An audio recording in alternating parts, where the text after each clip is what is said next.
Hello, I'm Rob Trody. I made a pop song using artificial intelligence, and this is the result.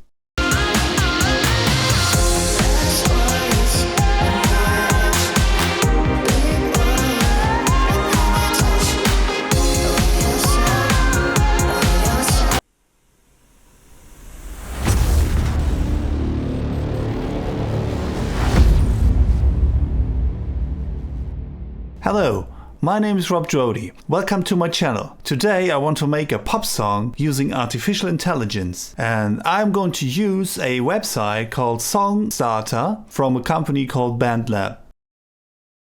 When you go on this website, you see that there you can choose different genres in the first step, like from acoustic pop via hip-hop to lo-fi up to trap, and you can choose just one or several, and after choosing you just press the button get started and it starts generating the ideas, and it will present you with 3 different alternatives.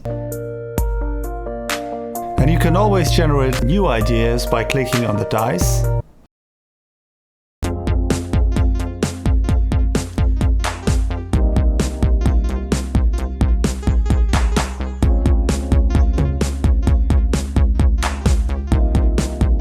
I click on Open in Studio and the music production environment from BandLab is going to start.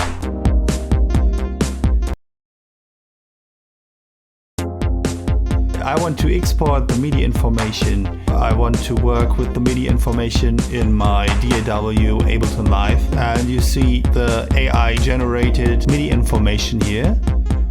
We have melody, chords, bass and drums.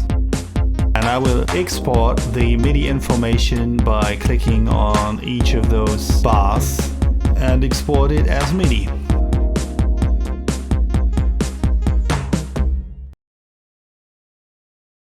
Now I want to import the MIDI files from BandLab Songstarter into my Ableton Live DAW, which is pretty easy. Just by dragging you can import them like this.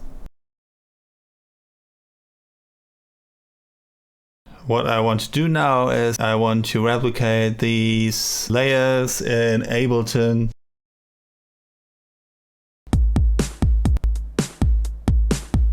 One snare with the decapitator for some saturation or some clipping, some volume optimization. I have a clap layer, and together some equalizing. We have the claps. We added some reverb with a room and a hall reverb. Again, there is a decapitator. We've got the hi-hats with a little bit of reverb and a drum bass for saturation and for some high frequencies, so it's getting through the mix. We've got the toms. So I made a drum rack with 3 different toms where I play 3 different notes, and there is a kick. Again, I have some limiting here. I have some compression here. I have some side chaining, and I have some equalizing here. Just for comparison, these are the original drums. And now it sounds like this. And then I added a crash every 4 bars, and I added a 4-on-the-4 click.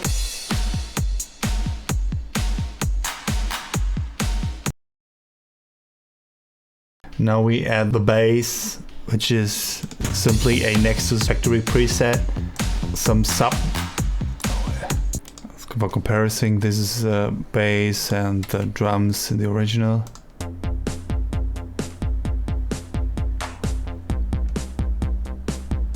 And now it's like this.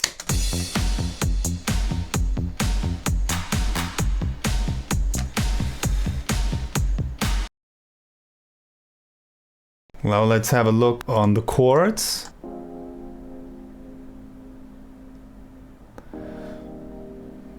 This is the chords here in Ableton, which is a Wurlitzer plugin from Arturia with some saturation by a soft tube saturation knob and some reverb in 2 octaves. like the high octave and the low octave. And there is an additional pad on top of it, which plays the same note.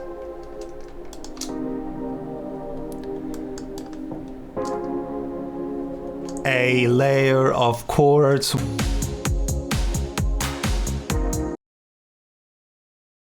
Then I added some effects, which is an impact and white noise downlifter. So I emphasize the first hit in a 4-bar scheme. And we have a reverse cymbal here, just to have a good transition.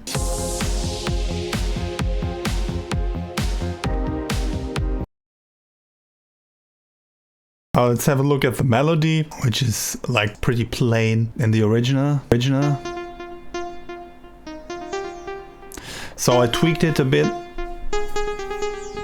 to make it a bit more interesting. And of course I did some layering. We got this layer, which is a Pigments preset.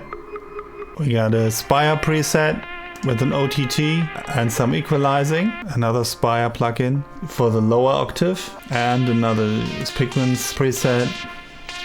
At the end of this 8-bar phrase in the chorus, I added some emphasis on these last notes.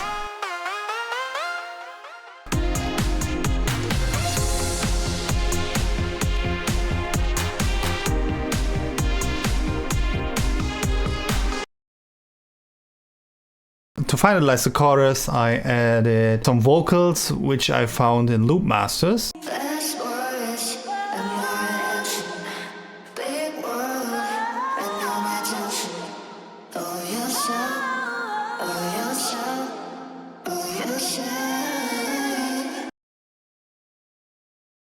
After finishing the first draft of the chorus, I arranged everything and I gave it a pop-like structure with chorus and verse and bridge and intro, etc. The last step, of course, there's the mastering. I start with some equalizing here. There is some light compression, again some multiband compression. I use the exciter from Isotope Ozone here and push above 2K, some more compression, and we have some limiting to cut the peaks a bit, some more compression, and the final limiter here, which is the main limiter to make it loud here. Let's listen to the end result.